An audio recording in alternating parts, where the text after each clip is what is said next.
नमस्कार, study for village city channel पर स्वागत है आप सभी का। ये सामान्य अध्ययन का 132वां प्रैक्टिस सेट है। जो लोग नए जुड़ रहे हैं चैनल को जरूर सब्सक्राइब कर लीजिए।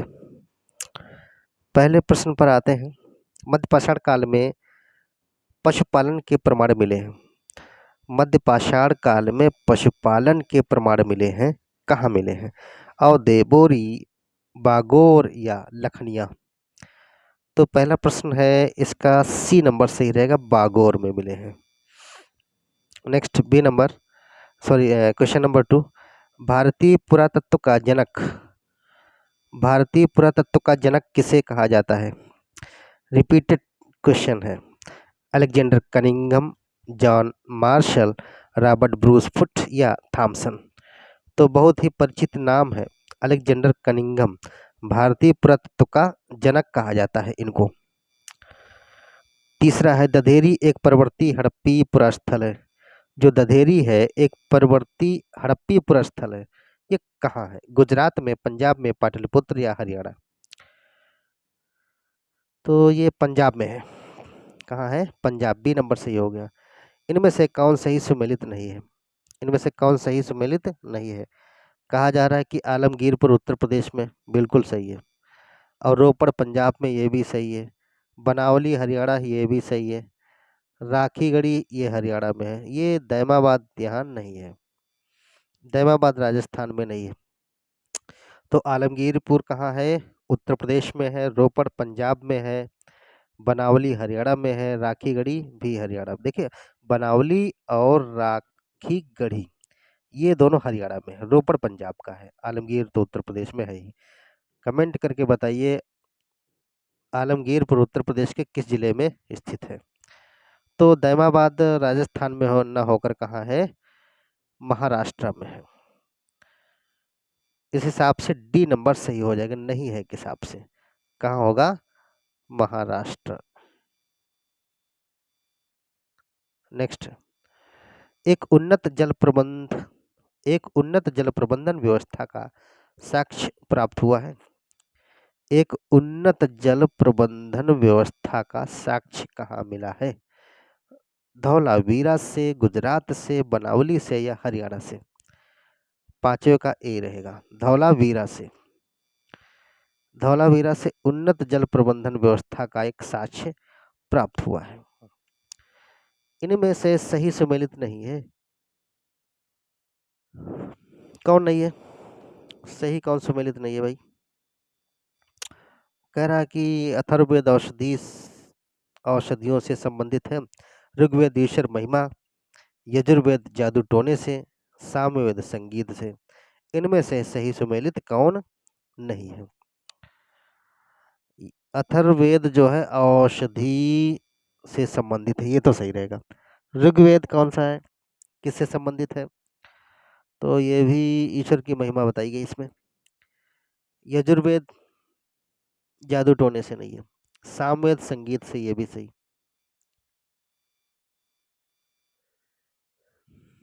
तो यजुर्वेद किससे है? बल्कि बलिदान कर्म कांड की विधियां मौजूद हैं।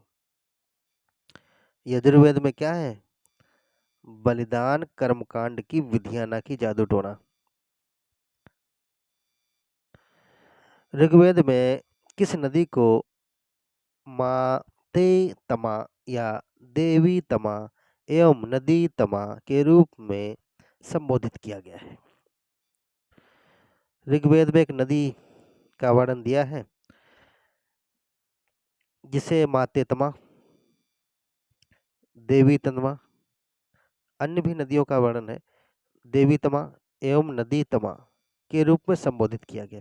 गंगा, सरस्वती, व्यास या यमुना? तो जो सरस्वती नदी है इसको देवी तमा, नदी तमा या माते तमा के नाम से उसमें जाना गया है, बताया गया है। अशोक का रुक्मिणीदेही स्तंभ संबंधित है। अशोक का रुक्मिणीदेही स्तंभ संबंधित है किससे? जैन धर्म से, बुद्ध के जन्म से, इन दोनों से, या उपरोक्त में से कोई नहीं? तो भाई ये बुद्ध के जन्म से संबंधित है अशोक का रुक्मिणीदेही स्तंभ। निम्न राजवंशों में से वह जिनका उल्लेख संगम साहित्य में नहीं है। संगम साहित्य में उल्लेख नहीं है। कुछ राजवंश दिए हैं। क्या है यहाँ पर? कुछ राजवंश दिए हैं, इनका उल्लेख संगम साहित्य में नहीं। इनमें से कौन सा है ऐसा जिसका उल्लेख नहीं है, संगम साहित्य से संबंधित नहीं है? ये कहिए।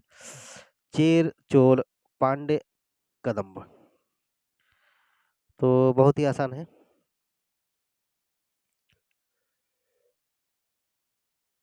सॉरी, चेर, चोल, पांडे हैं, जबकि कदम्ब नहीं है। डी नंबर सही हो जाएगा।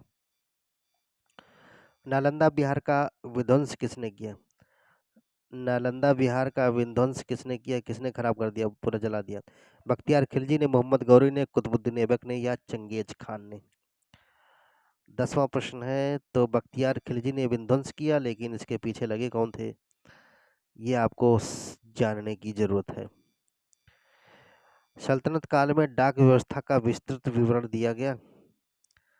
सल्तनत काल में डाक व्यवस्था का विस्तृत विवरण दिया है कहाँ? फिरोज शाह। किसने दिया? फिरोज शाह, अजीजुद्दीन खान, इब्न बतूता, या इल्तुतमिश? कौन रहा?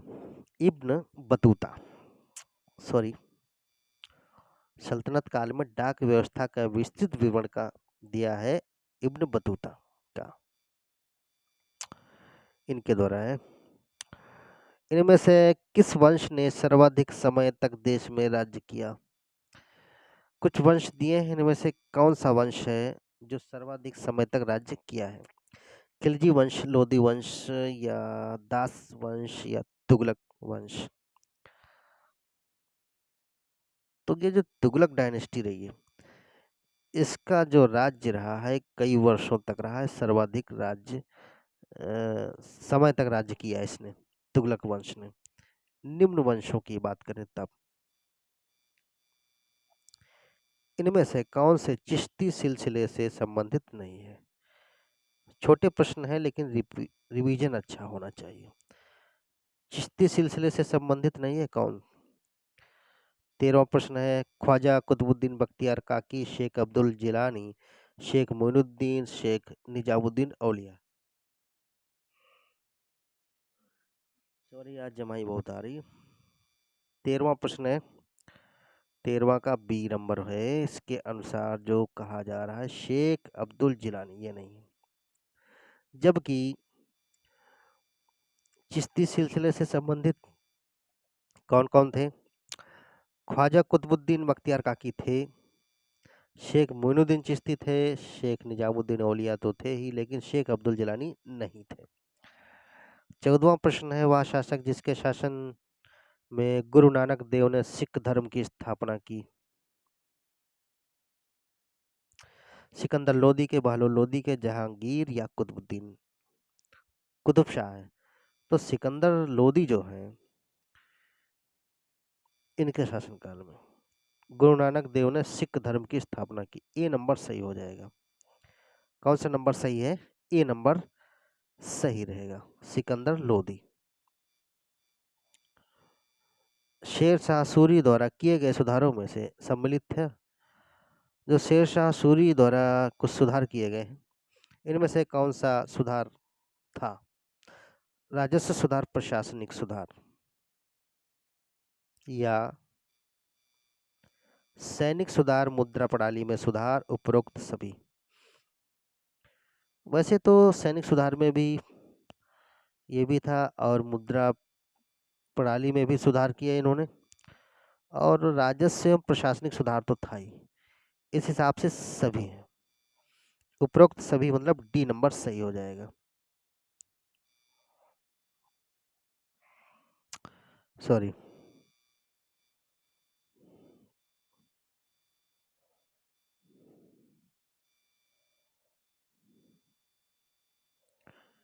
तो 16 प्रश्न पर आएंगे। थोड़ा मिस्टेक हो गया। मात्र एक मुट्ठी बाजरे के चक्कर में मैंने अपना साम्राज्य को दे दिया, या कथन संबद्ध है?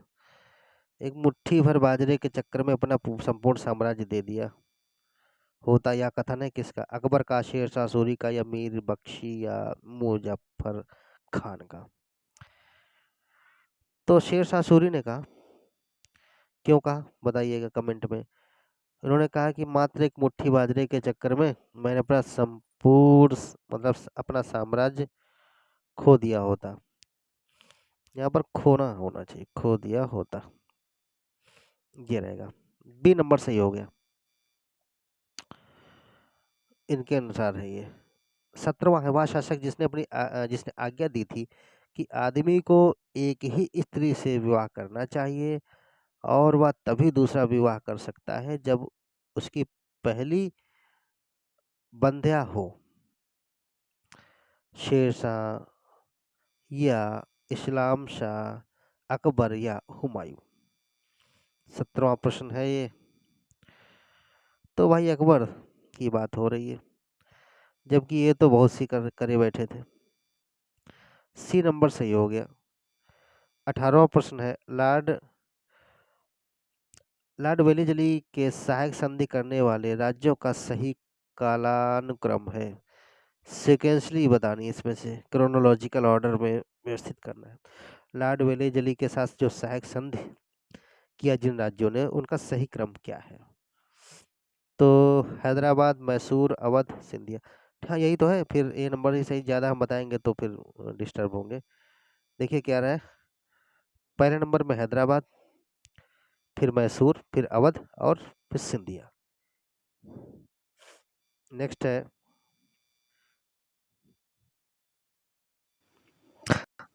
सुगौली की संधि हुई। जो 19वें प्रश्न के अनुसार सुगौली की संधि हुई थी 1820 ईस्वी में, 1827 में, 1815 या 1879। किसकी संधि? सुगौली की संधि। तो ये जो सुगौली की संधि रही है ये 1815 में हुई है। 1815 क्या सुगौली की संधि। नेक्स्ट है, भारतीय राज्यों पर अंग्रेजी प्रभुत्व स्थापित करने के लिए प्रशासन में सहायक संधि प्रणाली का सूत्रपात किसने किया? जो भारतीय राज्य हैं उन पर अंग्रेजी प्रभुत्व स्थापित करने के लिए प्रशासन में सहायक संधि प्रणाली का सूत्रपात किसने किया था? Lord Wellesley, Lord William Bentinck, Lord Cornwallis या वारेन हेस्टिंग्स। तो भाई ऐसा कौन कर रहा था? लॉर्ड वेलेस्ली सहायक संधि के लिए जाने जाते हैं और डलहौजी तो हड़प नीति के लिए जाने जाते हैं। सही सुमेलित नहीं है कौन? हेक्टर मुनरो बक्सर का युद्ध से, लॉर्ड हेस्टिंग्स आंग्ल नेपाल युद्ध से, लॉर्ड वेलेस्ली चतुर्थ आंग्ल मैसूर युद्ध, और कहा लॉर्ड कॉर्नवालिस पानीपत का युद्ध। इनमें से सही सुमेलित कौन सा नहीं है? तो हम अगर इसकी बात करेंगे तो हेक्टर मुनरो बक्सर का युद्ध से, लॉर्ड हेस्टिंग्स आंग्ल नेपाल युद्ध से, लॉर्ड वेलेस्ली चतुर्थ आंग्ल मैसूर युद्ध से। ए नंबर सही, ए नंबर भी सही है, बी नंबर भी सही, सी नंबर भी सही है।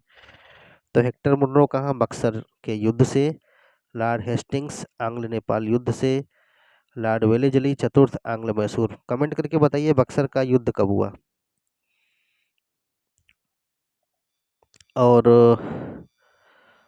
21वां है, लॉर्ड कॉर्नवालिस जो है पानीपत के युद्ध से नहीं थे, किससे थे? ये तृतीय आंग्ल मैसूर युद्ध से थे। हाँ व्याख्या में भी देख लीजिए, लॉर्ड कॉर्नवालिस तृतीय तो थर्ड आंग्ल मैसूर वार था, इससे संबंधित थे। लॉर्ड कॉर्नवालिस की कब्र स्थित है, कहाँ स्थित है भाई लॉर्ड कॉर्नवालिस की कब्र? लाहौर में, गाजीपुर में, आगरा में, फतेहपुर सीकरी में। बहुत ही साधारण प्रश्न है और यूपी में है, गाजीपुर में। बी नंबर सही हो जाएगा, लॉर्ड कॉर्नवालिस की कब्र। 22वें का बी। बंगाल में द्विज शासन प्रणाली लागू की गई। बंगाल में द्विज शासन प्रणाली लागू की गई किसके द्वारा? Warren Hastings, Lord Wellesley, Lord Clive, Lord William Bentinck. तो भाई ये थे लॉर्ड क्लाइव, द्विज शासन प्रणाली की व्यवस्था बंगाल में। 23 का सी हो गया। यह वह गवर्नर जनरल जिस पर ब्रिटिश संसद में महाभियोग का मुकदमा चलाया गया। इतिहास के ही प्रश्न हैं और रिपीटेड हैं और ज़्यादातर आप लोग पढ़े होंगे, लेकिन भूलना स्वाभाविक होता है, एक ह्यूमन टेंडेंसी है, कोई जल्दी भूलता कोई देर में भूलता। वह गवर्नर जनरल जिस पर ब्रिटिश संसद में महाभियोग का मुकदमा चलाया गया। वारेन हेस्टिंग्स पर Lord Canning, Lord Mayo, Lord Ripon. तो ये थे वारेन हेस्टिंग्स, इन पर मुकदमा चला था। Unhappy India autobiographical writings means आत्मचरितात्मक रचनाएं, पुस्तक के लेखक कौन है? फिर से देख लीजिए, unhappy India autobiographical writings means आत्मचरितात्मक रचनाएं, पुस्तक के लेखक हैं कौन? महात्मा गांधी, बंकिम चंद्र चटर्जी, सुभाष चंद्र बोस, लाला लाजपत राय। 25वां प्रश्न है ये, तो ये रहेगा लाला लाजपत राय। डी नंबर सही हो जाएगा। मोहम्मद अली जिन्ना को हिंदू मुस्लिम एकता का दूत किसने कहा था? मोहम्मद अली जिन्ना को हिंदू मुस्लिम एकता का दूत कहा किसने? जवाहरलाल नेहरू ने, सरदार पटेल ने, सरोजनी नायडू ने या एनी बेसेंट ने? तो सरोजनी नायडू ने मोहम्मद अली जिन्ना को हिंदू मुस्लिम एकता का दूत कहा था। एक संघीय व्यवस्था एवं केंद्र में देश शासन भारत में लागू किया गया था 1935 के अधिनियम द्वारा, 1813 के चार्टर एक्ट के द्वारा या 1909 के अधिनियम द्वारा या रेगुलेटिंग एक्ट 1773। तो एक संघीय व्यवस्था और केंद्र में देश शासन व्यवस्था भारत में लागू किया गया, ये लागू जो किया गया था 1935 के देश शासन के द्वारा। दिल्ली नेशनल कैपिटल क्षेत्र बना कब बना? दिल्ली को नेशनल कैपिटल एनसीआर कब बनाया गया? 89वें संविधान संशोधन द्वारा, 61वें संशोधन द्वारा, 69वें संशोधन के द्वारा या 99वें संशोधन के द्वारा? तो वही 28वां प्रश्न है ये, किसके द्वारा बनाया गया? 69वां जो संशोधन किया गया संविधान में, तो इसके द्वारा दिल्ली को नेशनल कैपिटल क्षेत्र यानी कि नेशनल कैपिटल रीजन एनसीआर बना दिया गया दिल्ली को। अगला देखेंगे, भारत के 75वें स्वतंत्रता दिवस के अवसर पर हर घर तिरंगा अभियान शुरू किया। 75वें स्वतंत्रता दिवस हुआ था, हर घर तिरंगा अभियान शुरू किया था। गृह मंत्रालय द्वारा, केंद्र सरकार द्वारा, अभी भी चल रहा है ये, इस बार 76वें पर भी चला, राज्य सरकार द्वारा या उपरोक्त सभी? 29वां प्रश्न है ये, तो ये केंद्र सरकार के द्वारा चला हर घर तिरंगा अभियान। बी नंबर सही रहेगा। भारतीय मानक समय एसआईटी देशांतर के निकटतम शहर है। एसआईटी के सॉरी आईएसटी बोलते हैं, एसआईटी गलत बोल रहा था मैं, ठीक तो है लिखा? भारतीय मानक समय इंडियन स्टैंडर्ड मीन टाइम जो है आईएसटी, देशांतर के निकटतम शहर है सागर, उज्जैन, होशंगाबाद या रीवा। तो ये जो रीवा शहर है भारतीय मानक समय देशांतर के निकटतम शहर है, ये निकट में स्थित है रीवा शहर। तो ये थे 30 महत्वपूर्ण प्रश्न। चैनल को सब्सक्राइब कर लें, लाइक शेयर करें।